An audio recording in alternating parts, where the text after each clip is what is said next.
Bismillahirrahmanirrahim. Assalamualaikum warahmatullahi wabarakatuh. Alhamdulillah nasta'inuhu wa nastaghfiruh wa na'udzu billahi min shururi anfusina may yahdihillahu fala mudhillalah wa may yudlil fala hadiyalah. Wa asyhadu an la ilaha illallah wahdahu la syarikalah wa asyhadu anna Muhammadan abduhu wa rasuluh arsalahu bil haqqi basyiran wa nadhiran baina yaday sa'ah. May yuti'illaha rasulahu faqad rasida wa may ya'si ma fa innahu la yadurru illa nafsah wa la yadurullaha syai'a. Allahumma sholli ala Muhammad wa ala ali Muhammad kama shallaita ala Ibrahim wa ali Ibrahim innaka Hamidum Majid. Wa barik ala Muhammad wa ala ali Muhammad kama barakta ala Ibrahim wa ali Ibrahim innaka Hamidum Majid. Para remaja, kaum muslimin dan muslimat rahimani rahimakumullah. Setelah hisab dilaksanakan dan para penghuni surga sudah masuk dalam surga, demikian juga para penghuni neraka sudah memasuki neraka, maka di situ Allah SWT menjelaskan akan pidatonya iblis, syaitan di hadapan jamaah ahli neraka, dan pidatonya itu akan membuat mereka semakin tersiksa, semakin sedih, semakin susah, dan menyesali apa yang telah diperbuatnya di dunia. Mengapa mereka dulu tidak beriman kepada Allah? Mengapa mereka kafir kepada Allah, menentang para rasulnya, tidak taat dan patuh kepada Allah, banyak berbuat kemaksiatan, berbuat dolim, dan banyak berbuat dosa? Maka mereka setelah mendengar pidato dari syaitan ini, mereka bertambah sedih. Allah SWT menjelaskan pidatonya syaitan atau iblis, yaitu di dalam surat Ibrahim ayat 22. A'udzubillahi minasyaitonirrajim. Bismillahirrahmanirrahim. Wa qala syaitanu lamma qudiyal amru innallaha wa'adakum wa'dal haqqi wa wa'adtukum fa akhlaftukum. Wa ma kana li 'alaikum min sultanin illa an ta'atukum fastajabtum li fala talumuni walumu anfusakum ma ana bimusrikum wa ma antum bimusrihi inni kafartu bima asraktumuni min qabl inna zalimina lahum azabun alim. Yang artinya, dan berkatalah syaitan tatkala perkara hisab telah diselesaikan, sesungguhnya Allah telah menjanjikan kepadamu janji yang benar, dan aku pun telah menjanjikan kepadamu, tetapi aku menyalahinya. Sekali-kali tidak ada kekuasaan bagiku terhadapmu, melainkan sekedar aku menyeru kamu, lalu kamu mematuhi seruanku.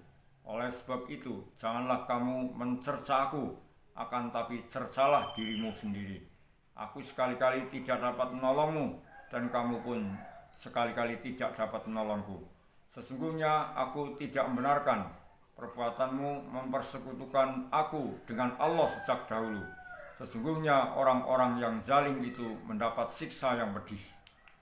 Kemudian kita bisa melihat tafsir dari ayat ini sebagaimana yang dijelaskan oleh Al-Imam Ibnu Katsir rahimahullah dalam kitabnya Tafsir Al-Quranul Azim.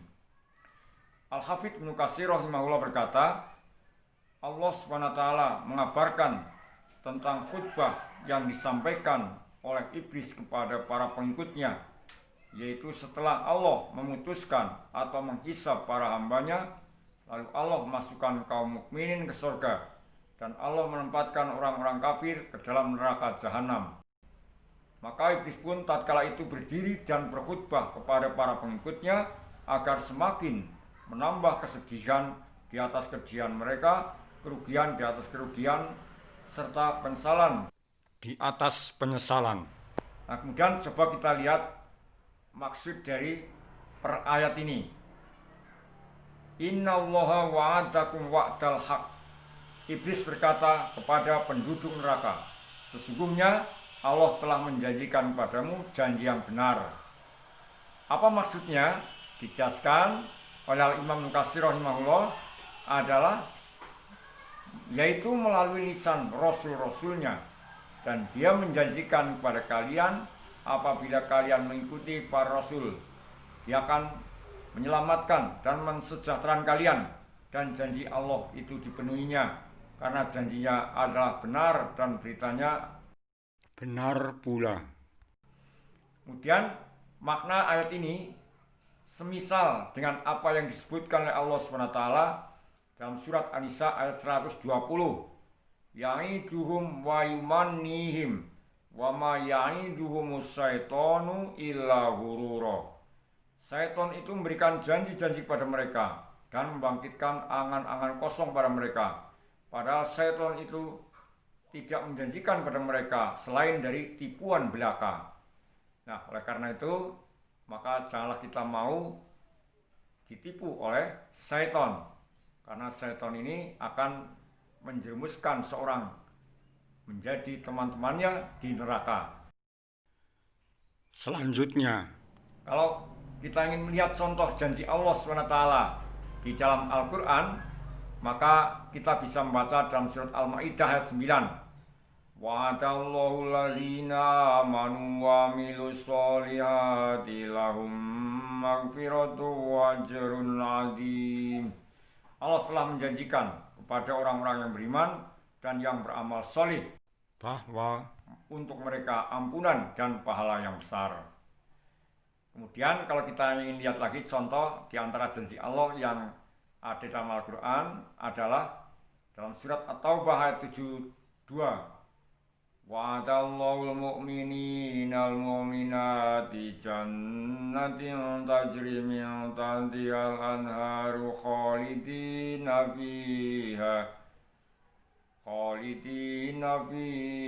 wa masakina thayyibatan bi jannati adn wa ridwanum minallahi akbar. Dzalika huwal fawzul adzim. Allah menjanjikan pada orang-orang mukmin, laki-laki dan perempuan, akan mendapat surga yang di bawahnya mengalir sungai-sungai, mereka kekal dalamnya, dan mendapat tempat-tempat yang bagus di surga Aden. Dan keridhaan Allah adalah besar, itu adalah keberuntungan yang besar. Kemudian ternyata di dalam Al-Quran Allah menjelaskan bahwa para penghuni neraka dan penghuni surga ini saling bertanya, apakah mereka sudah mendapatkan apa yang dijanjikan oleh Allah atau apa yang dijanjikan oleh sembahan mereka, yaitu dalam surat Al-A'raf ayat 44. Wa nada ashabul jannati ashaban nari an qad wajadna ma wa'adana rabbuna fahal wajadtum ma wa'ada rabbukum haqqan qalu na'am fa'adzana mu'adzinum bainahum la'natullahi 'alal zalimin. Dan penghuni-penghuni surga berseru pada penghuni-penghuni neraka dengan mengatakan, sesungguhnya kami dengan sebenarnya telah memperoleh apa yang Tuhan kami menjanjikannya kepada kami. Maka apakah kamu telah memperoleh dengan sebenarnya apa azab yang Tuhan kamu menjanjikannya kepadamu? Mereka penduduk neraka menjawab, betul. Kemudian seorang penyeru atau malaikat mengumumkan, di antara kedua golongan itu, kutukan Allah ditimpakan kepada orang-orang yang zalim. Kemudian di antara maksud dari ayat ini, wa'adtukum fa'akhlaftukum, artinya, dan aku pun telah menjanjikan padamu tetapi aku menyalahinya. Surat Taubah ayat 22. Maksudnya, adapun aku, maka aku pernah berjanji pada kalian tetapi aku menyalahinya. Kemudian di antara janji setan yang menyesatkan adalah ada dalam surat Al-Baqarah ayat 268. As-syaitanu ya'idukumul faqra ya'murukum bil fasha wallahu ya'idukum maghfirah minhu wa fadla wallahu wasi'un alim. Syaitan menjanjikan atau menakut-nakuti kamu dengan kemiskinan dan menyuruh kamu berbuat kejahatan atau pikir. Sedang Allah menjadikan untukmu ampunan daripadanya dan karunia-Nya. Dan Allah maha luas karunia-Nya lagi maha mengetahui. Kemudian kita lihat dalam surat Al-Hasr di sini ketika salah seorang yang berhasil digoda oleh setan itu mau dihukum mati, maka setan menggodanya agar dia kafir. Allah SWT menjelaskan dalam surat Al-Hasr ayat 16, Kama sali syaitani idh qala lil insani kfur falamma kafara qala inni bari'um minka inni akhafullaha rabbal alamin. Bujukan orang-orang munafik itu adalah seperti bujukan syaitan ketika dia berkata kepada manusia, kafirlah kamu. Maka tatkala manusia itu telah kafir, maka ia berkata, sesungguhnya aku berlepas diri dari kamu, karena sesungguhnya aku takut kepada Allah, Rabb semesta alam. Kemudian bisa kita lihat di antara janji setan yang diingkarinya adalah dalam surat Al-Nisa ayat 120. Ya'iduhum wa yumannihim wa ma ya'iduhumus syaitanu illa ghurura. Setan itu memberikan janji-janji kepada mereka dan bangkitkan angan-angan kosong pada mereka. Padahal setan itu tidak memberikan kepada mereka kecuali tipuan belaka. Kemudian maksud dari ayat berikutnya itu dijelaskan wa makana liya alaikum min sultan. Sekali-kali tidak ada kekuasaan bagiku terhadapmu. Maksudnya dalam apa yang aku serukan untuk kalian kepadanya, tiadalah suatu dalil pun, tiada pula suatu bukti pun. Begitu pula dalam apa yang telah aku janjikan kepada kalian. Kemudian dijelaskan bahwa kekuasaan syaitan itu adalah sangat lemah. Allah SWT berfirman dalam surat An-Nisa ayat 76, Alladzina amanu yuqatiluna fi sabilillah walladzina kafaru yuqatiluna fi sabilit taghuti faqatilu awliya as-syaiton inna kaidas syaitoni kana dha'ifa. Orang-orang yang beriman berperang di jalan Allah dan orang-orang kafir berperang di jalan taghut. Sebab itu perangilah kawan-kawan syaiton itu, karena sesungguhnya tipu daya syaiton itu adalah lemah. Kemudian setan selalu menakut-nakuti kita. Maka janganlah kita takut kepada setan atau makhluk lainnya, tapi takutlah kepada Allah SWT. Allah SWT berfirman dalam surat Al-Imran ayat 175. Innama dzalikumus syaitanu yukhawwifu awliya'ah fala takhafuhum wa khafuni in kuntum mu'minin. Sesungguhnya mereka itu tidak lain hanyalah syaitan yang menakut-nakuti kamu dengan kawan-kawannya orang-orang musyrik. Karena itu janganlah kamu takut pada mereka, tapi takutlah padaku jika kamu benar-benar orang yang beriman. Kemudian maksud ayat berikutnya, illa an da'autukum fastajabtum li, melainkan sekedar aku menyeru kamu lalu kamu mematuhi seruanku. Apa maksudnya? Dijelaskan, yaitu tanpa pikir panjang lagi, padahal telah ditegakkan atas kalian hujah-hujah dan bukti-bukti serta dalil-dalil yang benar yang disampaikan oleh para rasul sebagai bukti akan kebenaran dari apa yang mereka sampaikan kepada kalian. Tapi ternyata kalian menentang mereka, sehingga jadilah kalian seperti dalam keadaan seperti sekarang ini. Kemudian kita lihat bahwasanya syaitan berusaha membujuk umat manusia. Allah SWT berfirman dalam surat Fatir ayat 6, Inna syaitona lakum aduwwun fattakhidhuhu aduwwa innama yad'u hisbahu liyakunu min ashabis sa'ir.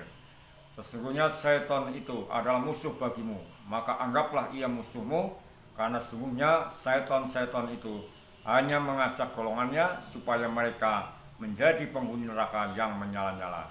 Oleh karena itu, janganlah kita mengikuti bujukan daripada syaitan yang selalu mengajak para kesesatan, berbuat dosa dan maksiat yang akibatnya akan menggelincirkan di neraka. Kemudian di dalam surat Al-Baqarah ayat 169, di sini Allah SWT berfirman, Innama ya'murukum bisu'i wal fahsya'i wa an taqulu 'alallahi ma la ta'lamun. Sesungguhnya setan itu hanya menyuruh kamu berbuat jahat dan keji dan mengatakan terhadap Allah apa yang tidak kamu ketahuinya. Kemudian kita lihat dari ayat berikutnya. Fala talumuni walumu anfusakum. Oleh sebab itu, janganlah kamu mencerca aku, akan tapi cercalah dirimu sendiri. Maksudnya dijelaskan bahwa pada hari ini janganlah kalian mencerca aku, karena sesungguhnya kesalahan itu adalah kesalahan kalian sendiri. Sebab kalian menentang bukti-bukti yang jelas, lalu kalian mengikuti aku hanya karena aku menyuruh kalian kepada kebatilan. Nah ini jadi setan nggak mau disalahkan oleh para penghuni neraka karena dia hanya menggoda saja. Kalaupun tidak mau, ya tidak apa-apa. Tapi karena dia mau, maka hendaklah mereka tidak menyalahkan setan, tapi menyalahkan diri sendiri. Kemudian ternyata pada hari kiamat, orang-orang yang diikuti atau disembah selain Allah, mereka juga tidak bertanggung jawab, mereka berlepas diri. Allah SWT menjelaskan hal ini dalam surat Al-Baqarah ayat 166. Ittabarro alladzina tubi'u minalladzina taba'u wa ra'awul adaba wa taqatta'at bihimul asbab. Yaitu ketika orang-orang yang diikuti itu berlepas diri dari orang-orang yang mengikutinya. Dan mereka melihat siksa, dan ketika segala hubungan antara mereka terputus sama sekali. Kemudian Allah SWT berfirman masih dalam ayat ini, yaitu surat Ibrahim ayat 22, Ma'ana bimusrikum, aku sekali-kali tidak dapat menolongmu. Maksudnya adalah aku tidak dapat memberikan manfaat pada kalian, tidak boleh dapat menyelamatkan dan membebaskan kalian dari keadaan yang kalian alami sekarang. Jadi ini merupakan pengingkaran syaitan yang tidak dapat menolong para pengikutnya keluar dari neraka ini. Kemudian yang berikutnya adalah wa ma antum bimusrihi, dan kamu pun sekali-kali tidak dapat menolongku. Maksudnya tidak dapat memberikan manfaat padaku dengan menyelamatkan diriku dari azab dan pembalasannya yang sedang aku alami. Dan kalian pun tidak dapat menyelamatkan diriku dari azab neraka ini. Kemudian berikutnya, maksud dari ayat ini yaitu inni kafartu bima asraktumuni min qabl. Sesungguhnya aku tidak membenarkan perbuatanmu mempersekutukan aku dengan Allah sejak dahulu. Maksudnya menurut Ibnu Jarir, sesungguhnya aku tidak membenarkan apabila diriku dianggap sebagai sekutu Allah Subhanahu wa Ta'ala. Aku juga tidak membenarkan apabila kamu menjadikan aku sebagai sembahan selain Allah. Adapun yang semakna dengan ayat ini adalah surat Al-Ahqaf ayat 5. Wa man adallu mimman yad'u min dunillahi ma la yastajibu lahu ila yaumil qiyamah wa hum an du'aihim ghafilun. Dan siapakah yang lebih sesat daripada orang-orang yang menyembah sembahan-sembahan selain Allah, yang tidak dapat memperkenankan doanya sampai hari kiamat, dan mereka lali dari memperhatikan doa mereka. Kemudian dalam ayat 6 Allah SWT berfirman, wa idza husyiron nasu kanu lahum a'da'aw wa kanu bi ibadatihim kafirin.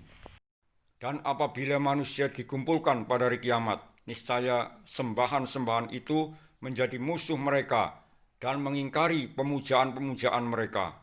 Kemudian kelanjutan ayat ini, inna dzalimina lahum adzabun alim. Sesungguhnya orang-orang yang zalim itu mendapat siksaan yang pedih. Maksudnya, karena mereka berpaling dari perkara yang hak dan mengikuti perkara yang batil, maka mendapat siksaan yang pedih. Dalam ayat lain disebutkan dalam surat Fatir ayat 37, wahum yastorikhuna fiha rabbana akhrijna na'mal solihan ghairal ladzi kunna na'mal awalam nu'ammirkum ma yatazakkaru fihi man tadzakkara wa ja'akumun nadhir fadzuqu fama lil-zalimina min nasir. Dan mereka berteriak di dalam neraka itu, ya Tuhan kami, keluarkanlah kami, niscaya kami akan mengerjakan amal yang solih berlainan dengan yang telah kami kerjakan. Dan apakah kami tidak memanjangkan umurmu dalam masa yang cukup untuk berpikir bagi orang yang mau berpikir? Dan apakah tidak datang kepada kamu pemberi peringatan?